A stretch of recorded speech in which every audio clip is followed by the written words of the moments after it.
Hello, I'm Derek Matthews, and welcome to Anne Arundel County's Real Talk. We're going to begin part one of our series on gun violence and speaking to our own Dr. Nilesh.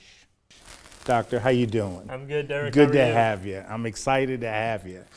I'm really excited about a lot of things that we have going on. So let's just dive right in and have a little bit of real talk. One of the first things I wanted to bring up was you made a statement the other day, or actually I read it. I think it was in the your newsletter to the staff. And I believe you said ultimately the success of the department and the work that you do depends on the relationships that you foster with the external partners. Mm-hmm. And when I read that, I thought about how intriguing that was, that you took time to put emphasis on reaching out into the community and making the department about the community. You want to talk to me a little bit about what you meant or how that looks to the public that doesn't know the health department and how it works? Yeah.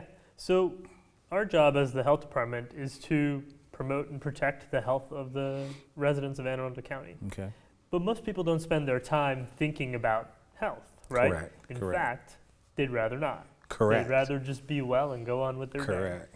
And so for us, what we're really trying to do is make sure that while we're there to promote this, that we're working with communities, we're working with nonprofits, we're working with the other agencies to think about how we weave health into everything that we're doing, right? Because we can't do health at you.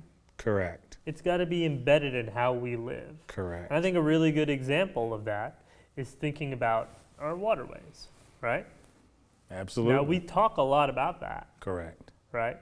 And so we're one part of that. There are other departments that are looking at the health of that. Absolutely, absolutely.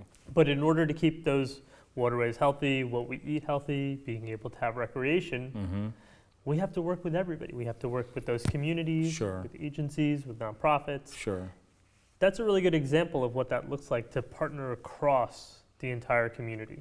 I agree totally. And you know, it's interesting that you say that and you bring up waterways. So I've had our environmental person here talking about the waterways.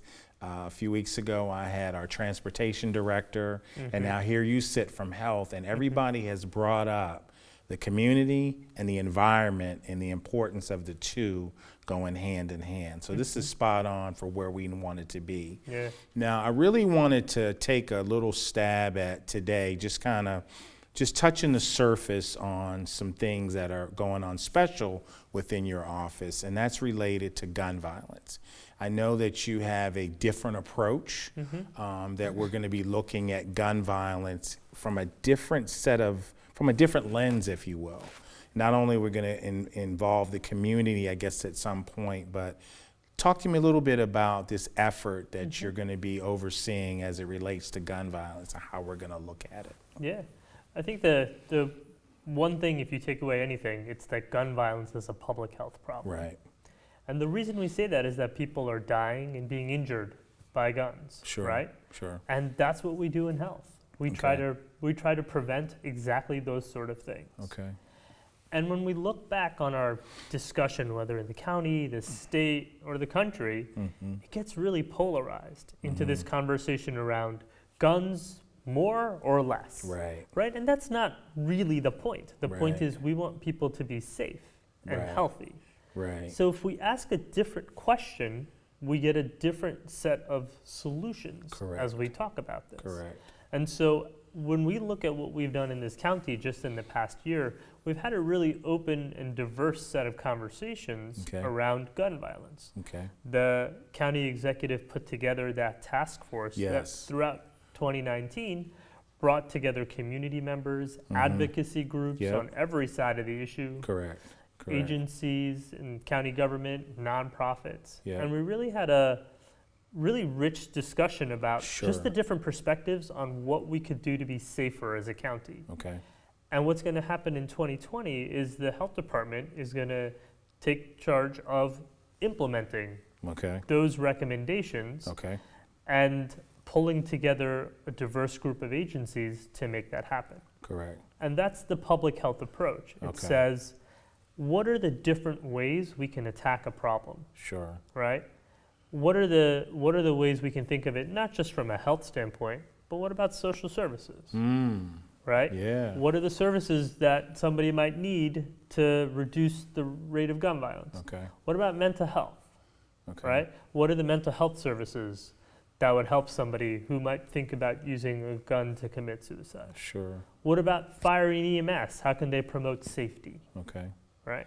How about that economic piece where we look at that as well? Looking at opportunity, Sure, right? Looking sure. at opportunity and how do we give people greater economic opportunity, whether Okay. that's jobs, more affordable Right, education. Right, right. It's broadening the conversation Okay, to say, how can we really get at this problem from a Okay. lot of different angles? okay. Get away from that old conversation I love it. that doesn't go anywhere. I love it. I love it. Because the old conversation may have suited itself well back in the old days, but we're in new times now. So I appreciate your thought process, and I see why now you're the one that's the man for the job. So we definitely appreciate that. We're going to take a quick break. We'll get an update on a few special projects we're working on here in Anne Arundel County. This year, you have the power to impact the future. Every 10 years, our Constitution requires the federal government to conduct a population count by sending out a short questionnaire to each household in America. Better known as the census, this survey helps determine how billions of dollars are allocated for critical public services like roads, schools, hospitals, emergency services, and hundreds of other programs. If your communities are not fully counted, they will receive fewer resources than they deserve. The results of the census also determine the number of seats each state will have in Congress and impact how congressional and state legislative districts are drawn. You will get your 2020 census by April 1st. Once the invitation arrives, you should respond for your household in one of three ways: by phone, by mail, and for the first time, you will be able to complete the census online. So when you get your 2020 census form, take 10 minutes to answer 10 questions, and remember to include everyone in your household. When you finish completing your form, be sure to check in on your family, your friends, and neighbors to make sure that they have completed their survey as well. You should also know that by law, all census responses are completely confidential, and your personal information cannot be shared with any law enforcement agencies. We need to get everybody involved and let everyone know that completing the census is one of the most critical things they can do for our community. We all have a role in shaping the future of our country. You have the power. So remember, 10 questions in 10 minutes for 10 years. Please go to 2020census.gov to find out more information.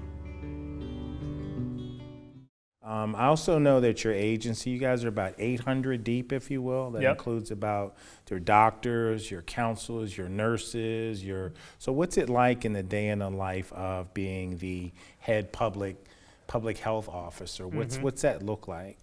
What that looks like is we're throughout the county, Okay. right? We are the school health staff in every Okay. public school in the Okay. county.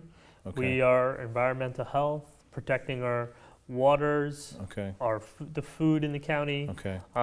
looking at how we are providing behavioral health Okay. services. And when we've been talking about the opioid crisis and Right. addiction, Right.